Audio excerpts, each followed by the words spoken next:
We'll continue with economics, macroeconomic supply-side policies. The previous class we talked about the market, the free market supply-side policy, but today we're going to interventionalist policies. I want to talk about interventionalist policies. We're simply talking about government direct involvement in the supply side policy. So here I wrote, these are government actions aimed at correcting market failure and the boosting of economic growth through direct involvement. So we call it interventionalist policy because here government is involved. And government involvement is based on the fact that there's a market failure. So we have intervention because there's market failure. Or probably government wants to improve the supply side of the economy. So there are two things that will bring about improvement in the supply side of the economy through government intervention or through the free market supply side policies like cutting of taxes, increasing subsidies, tax reliefs, education and training, and the rest. So for government intervention, it's simply going to be like based on the fact that they are responding to the inefficiency of the free market. That brings about interventionalist. Do you get the point here? Yes, sir. There's an action. There's an action. There's inefficiency in the market. So inefficiency brings about government involvement. That's why we call those economists interventionalists. Okay. So the first one we're going to talk about is investment in education, training, and skills. Sometimes there's long-term unemployment. There's not long-term unemployment because people do not have the required skills to get the job.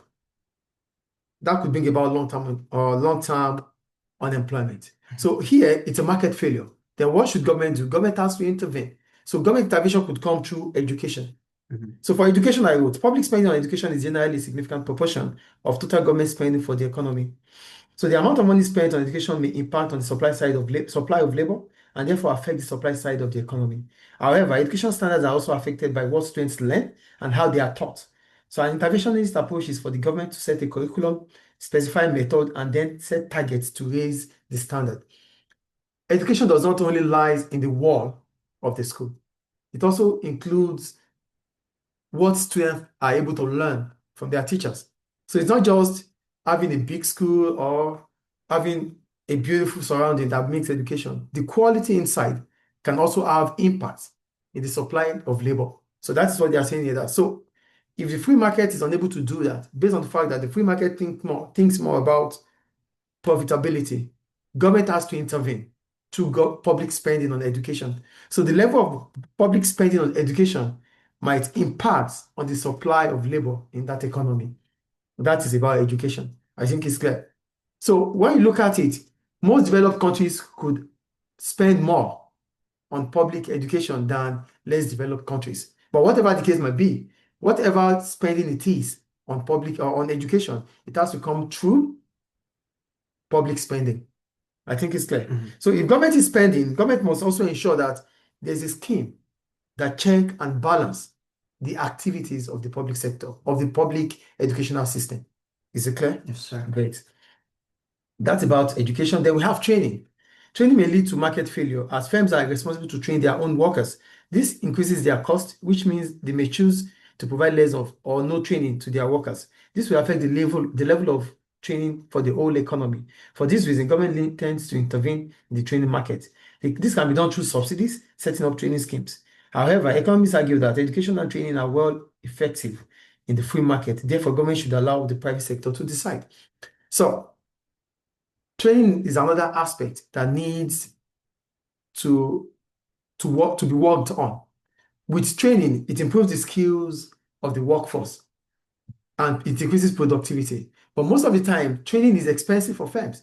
And one of the reasons why firms tend not to get involved in training their workers is that their workers might choose to leave. So what will be your benefit when you train your workers and they leave? When they leave, it means there's nothing you could do. You can't cut off their head. There's nothing you could do. They are leaving. They have that right to leave your organization, and you've spent so much on them. So leaving your organization means it becomes a waste for you. So most of the time, firms feel reluctant to train employees because they might choose to leave at any point in time. And leaving means they won't be able to recuperate the amount of money spent on them. So if all firms think this way, it simply means that the economy will have less skilled employees. So this is where government has to come in. So with government intervention, maybe subsidizing for firms that wants to train their workers, or coming up with training schemes that will allow people to get trained at a reduced or at no price. So that is government intervention through training. I think it's clear. However, for the free market economists, they believe that the public sector is inefficient, that education is something that has to be left in the hands of the private sector. Because with the private sector, they can come up with different strategies that would that would allow them to maximize their profits and the quality of education, because education needs more quality. I think interventionalist is clear here through investment in education, training, and skills. Any question about that? No, sir. Good. So we move on. The next one is incentives to encourage investment. Are you there? Yes, sir.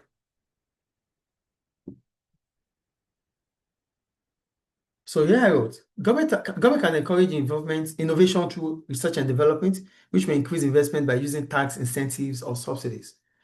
Incentives to encourage investment. Investment simply means purchasing of capital goods. So if there's investment, the supply side of the economy will grow. And how will government come up? Because it's about interventionists. Government has to intervene. So government involvement here could be cutting taxes or increasing subsidies for research and development. So if government wants to do this, government would try to do it through tax relief. So tax relief will be based on the amount of investment you want to do as a firm. So we reduce taxes for your investment. We reduce certain amount of taxes because you are investing on research and development to bring out a new product. And that would increase output. Do you get the point here, please? Sure. Great. So, however, critics might argue that the administrative cost might be high to run. Government will want to make sure that the money is being spent on investment. Also, a tax relief or subsidies can be complicated to administer, which may lead to wasteful investment. Government will not just give money out. Government have to follow up. Yes or no? But most of the time, firms, they will get this tax relief and turn it into share of profits to their shareholders, dividends. So instead of them doing what they are supposed to do, they would not. They would rather use it as profits. As a result, government has to monitor. So that means a lot of administrative cost might occur, because in the course of government trying to monitor where their money is going to.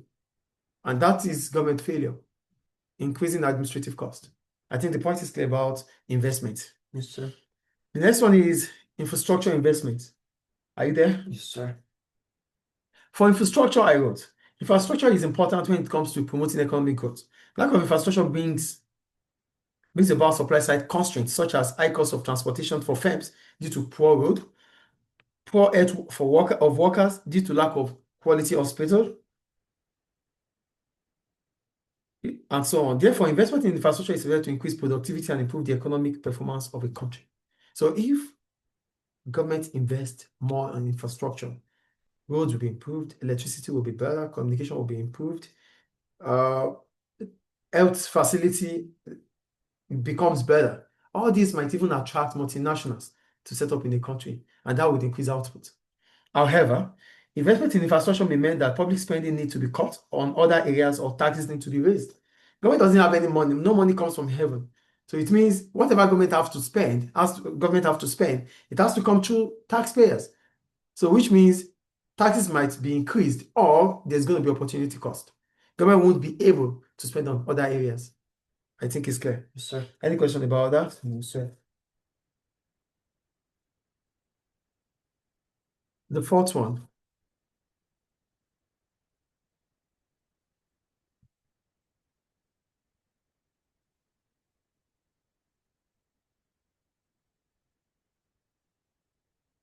So another form of government intervention is through finance for startups. When we talk about startups, we're talking about mostly small and medium-sized businesses, SMEs. So here I wrote, SMEs are important for any given economy because they may provide new jobs and also become bigger in the future. Government involvement in SMEs may be through providing training schemes for self-employed, or through the bank by giving out loans to encourage startups trade better than the commercial terms. Governments wants to encourage startups. And if government has to do this, government might be able to do this with by training self-employed people that want to become their own boss. They want to start up something. Why does government have to do this? Government have to do this because when new businesses set up, either small or medium sized, they are able to create new jobs. And creating new jobs reduces unemployment, which is a macroeconomic objective for the economy. And besides that, it also increases government revenue through taxes. Do you get the point here? So, however, critics may argue that SMEs are likely to fail, and if they are funded by taxpayers, then this money might not have been well spent. This might be minimized through training. SMEs might fail because they are small businesses, they are likely to fail. So if they do fail, it means taxpayer money has gone to waste. But for this to be minimal, government has to train them. Government has to, come up with training schemes to enlighten new entrepreneurs on how to sustain or to start, and how to be consistent in whatever they do. So that is finance for startups. Is it clear? Is it clear, please? Yes, sir. Great. So the next one is regional policy. Are you there? Yes. For regional policy, this refers to government policies that focuses on specific region to improve job creation, the growth of new businesses, and improve business competitiveness. In some way, these policies are aimed at improving the quality of life in disadvantaged regions. We call them regional policy because these policies are aimed to improve the quality of life in those areas that are disadvantaged. Maybe they don't have enough firms, they don't have the quality of life there is not just stable. Lack of education, no firms are in there, unemployment is increasing in there. So whatever that happens in those regions, government will come up with regional policy to pull them out of that negativity. That is what regional policy is about. Do you get it? However, critics argue that this may lead to misallocation of resources as government may be funding firms who are unlikely to make profit without government support. So the problem about regional policy is that government will fund them through taxpayer money. And if these firms in those areas fail, it means taxpayers' money has gone to waste. And most of the time, they will be able to succeed because there's government involvement. So it means they cannot stand on their own. So take government out of it. They will not succeed. So it simply means government have to continue to pump in money there. And that is misallocation of resources. I think the point is clear. Yes. So that takes us to the strengths and weaknesses of different supply-side policies. So we're going to start with the first one, which is targeting the supply-side problem. Supply-side policies are meant to increase supply side of the economy, to increase output within the economy. So whatever supply-side policy that government has come up with through intervention, it has to be able to solve the constraints that hinders or the constraints of supply-side growth. That is what targeting the supply-side problem is. We have a supply-side problem, probably long-term unemployment.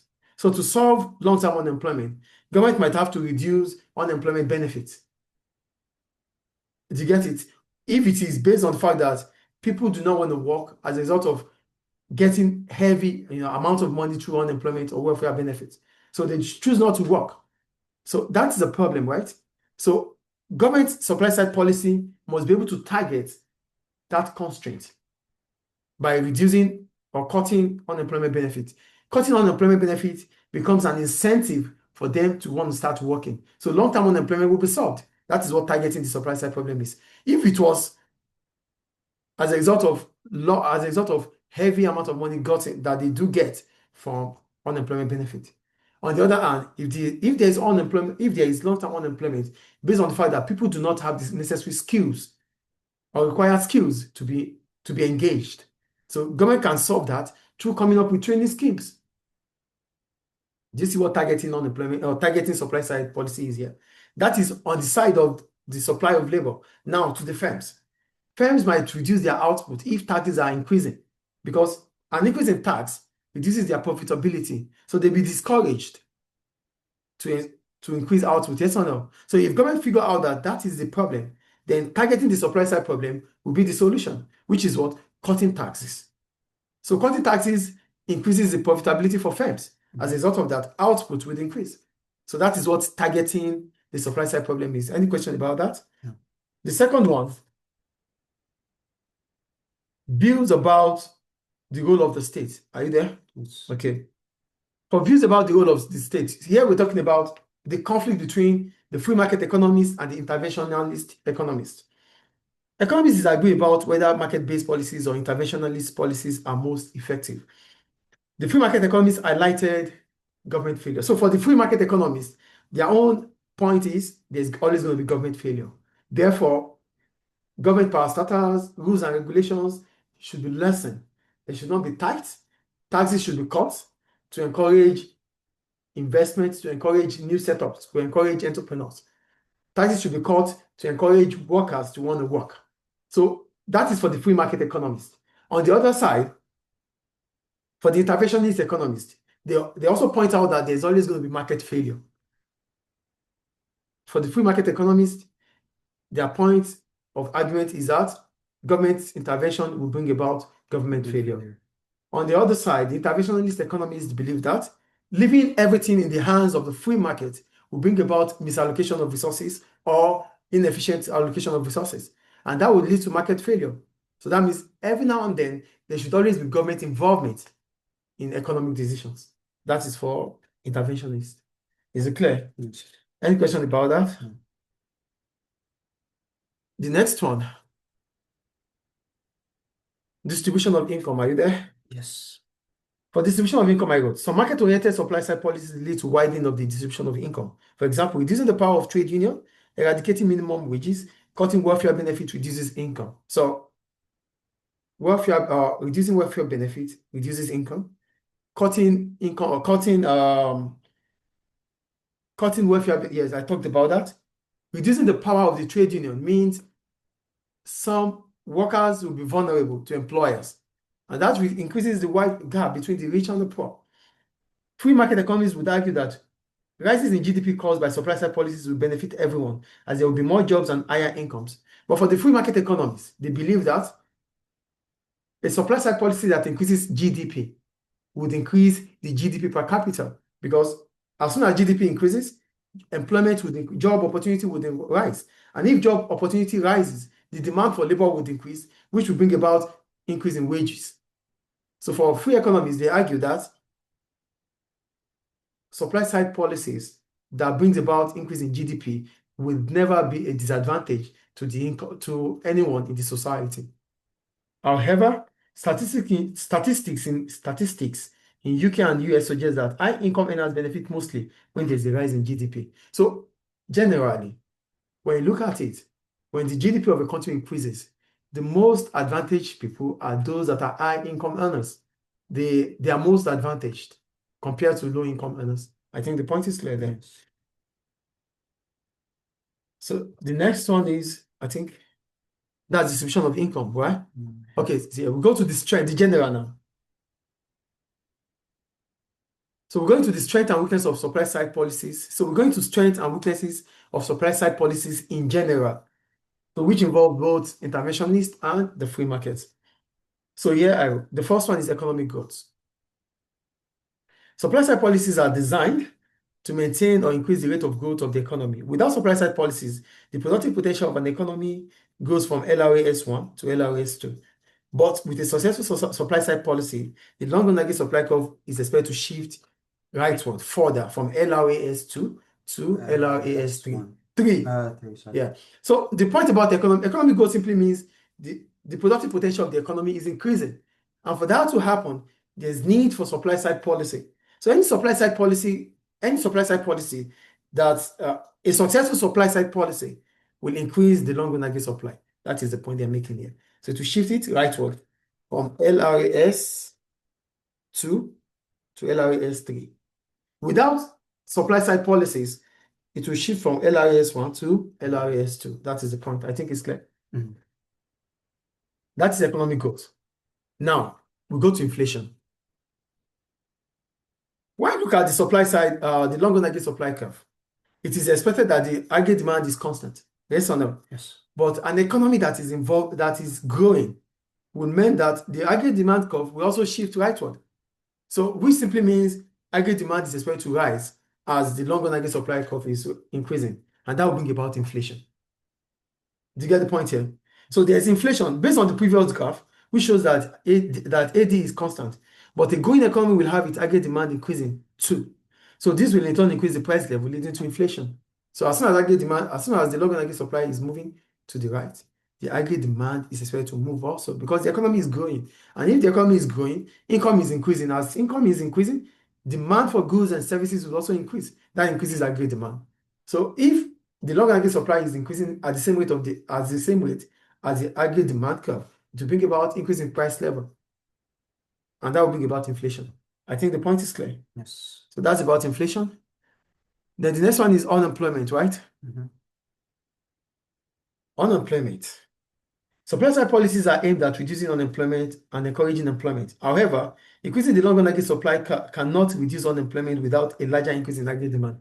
So look at the figure 7 here. Unemployment, supply-side policies are aimed at making the economy to be at full employment. But look at this graph. Based on this graph in figure 7, the aggregate demand is equal to the short-run aggregate supply. So this simply means there's unemployed resources. So for unemployment to reduce, not only the long-run aggregate supply curve has to increase, the aggregate demand have to move towards the long-run aggregate supply to the right. Do you understand? So that's why I said, however, increasing long-run aggregate supply cannot reduce unemployment because there's still unemployment based on the fact that the short-run aggregate supply is at equilibrium with the aggregate demand, which simply means there are still unemployed resources.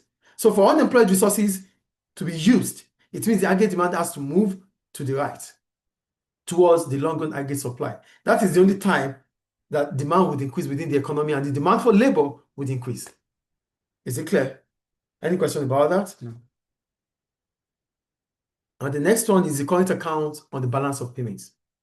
For the current account on the BOP, I wrote, supply-side policies that are directed at increasing exports should improve the current account balance. So we're talking about export-led growth.